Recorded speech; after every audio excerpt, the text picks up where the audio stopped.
Είστε εδώ για το κολυριάκι? Ναι. Θα βάλουμε 2 σταγονίτσες στο ματάκι. Άντε γιατρέ, τι θα μας πεθάνετε τώρα. Θα μας πεθάνετε. Να δούμε λίγο το ματάκι σας. Πίσω. Τελειώσαμε. Πρέπει να βάλουμε 2 σταγονίτσες. Δεν μας τα πάτε αυτά. Παιδιά, ακούστε, 2 σταγόνες. Παιδιά, 2 σταγόνες.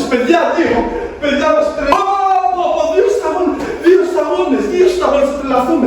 Θα μας τρελάνετε εδώ ή θα μου φτιάξετε το μαντό και δεν το βραχικυκλώσετε. Θα ανοίξετε τα μάτια σας. Θα ανοίξετε, γιατρέ μου, τι θα μας τρελάνετε. Εντάξει. Αυτό ήτανε. Εντάξει, καλά ήτανε.